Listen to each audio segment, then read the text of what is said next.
arista, otra situación que pongo sobre la mesa es la reaparición del Bester Gordillo. A mí en lo particular ni siquiera me llama la atención, a pesar de que lo hemos mencionado, que se pronuncie sobre la nueva secretaria de Educación Pública, sino el momento político rumbo al electoral en el 2023 y en el 2024. Eso hay que analizarlo, Manuel Hernández Borboya. La mujer que muchos creemos que todavía tiene por ahí algunos hilos en, en el poder político de este país, Manuel. Sí, digo, desde luego que todavía debe tener algunos cotos de poder, pero está muy debilitada. Recordemos que su partido de las redes sociales progresistas, pues no prosperó, no alcanzó ni siquiera el registro en las pasadas elecciones intermedias, ¿no? Entonces, eso te habla de la debilidad política del Bester Gordillo, que ya pasó su momento, sus momentos de gloria, que los alcanzó precisamente con Felipe Calderón, cuando era realmente la que manejaba los hilos de la Secretaría de Educación Pública, de la Lotería Nacional, del ISSSTE, poniendo y quitando políticos a su antojo para vender la maquinaria electoral del sindicato de maestros a ciertos intereses. Pues ya hoy no es el Bester que tenía ese poderío de otras épocas, ¿no? Y es muy paradójico cómo, pues desde que empezó el sexenio de López Obrador, para no variar, pues se le ha querido vincular con el Bester Gordillo, ¿no? A pesar de que ella salió de prisión todavía en los últimos meses del sexenio de Enrique Peña Nieto, pues todos estos columnistas de ocasión, analistas de pacotilla y demás, pues le atribuían esto al triunfo electoral de López Obrador y se decía que se estaba construyendo una alianza electoral entre la maestra y López Obrador, que se ha venido comentando desde 2005 ese asunto, pero pues nunca hemos visto señales digamos, muy claras, ¿no? Por ahí algunos guiños, por ejemplo, en la elección de el Estado de México en 2017, pero nada que nos haga pensar en una alianza de fondo con el Bester y sus huestes, ¿no? Entonces, yo creo que hoy tampoco tiene mucho que ofrecer el Bester, porque a final de cuentas esta maquinaria electoral del Sindicato Nacional de Trabajadores de la Educación funcionaba muy bien para operar fraudes electorales, es decir, el dinero que se robaban de los gobiernos estatales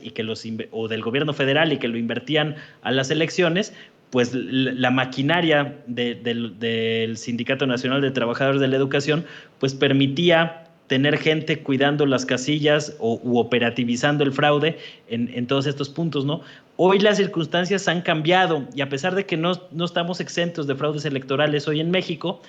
sobre todo con las instituciones electorales que tenemos, sí está más difícil poder operar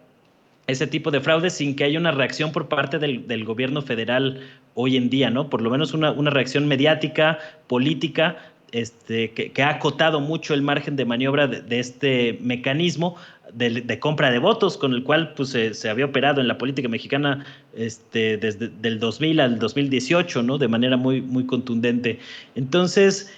a mí me llama la atención cómo revive el Bester Gordillo y cómo los medios corporativos que han mostrado un desprecio brutal por el sector magisterial, como lo vimos en los años más aciagos el virreinato peñista, con la reforma educativa, que realmente era una reforma laboral contra el magisterio, pues vimos toda clase de comentarios bastante,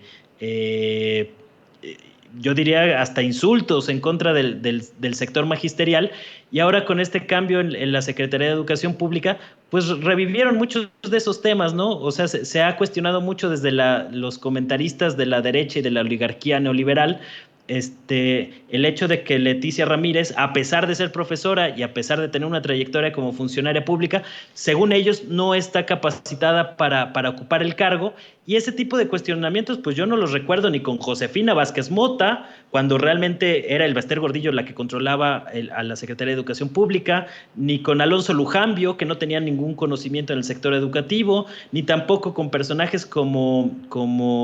Aurelio Nuño, que hasta le aplaudían y lo promovían como un posible candidato presidencial, a pesar de que no sabía leer, como le tuvo que corregir una niña de primaria en algún evento bastante memorable. y anecdótico, ¿no? Entonces,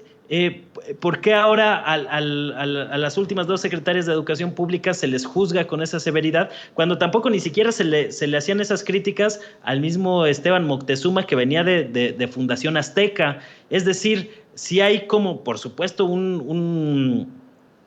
críticas bastante marcadas por el clasismo, de que si no perteneces a cierta élite con estudios en Oxford, en Harvard, en Yale, en Princeton, entonces automáticamente estás desechado de ocupar cualquier cargo público, ¿no? Ese tipo de mentalidad malinchista, que fue muy arraigada en la época neoliberal, pues todavía permanece en la mente tan cerrada de varios de estos comentócratas, que no saben ver más allá de sus narices y que por eso pues están en la lona, ¿no? Con esos intelectuales orgánicos, no es de extrañarse que hoy el PRI y el PAN estén prácticamente molidos de cara al 2024. Pues vaya equipo que están conformando en la oposición, mi querido, con mucho respeto, lo voy a decir, Ramiro.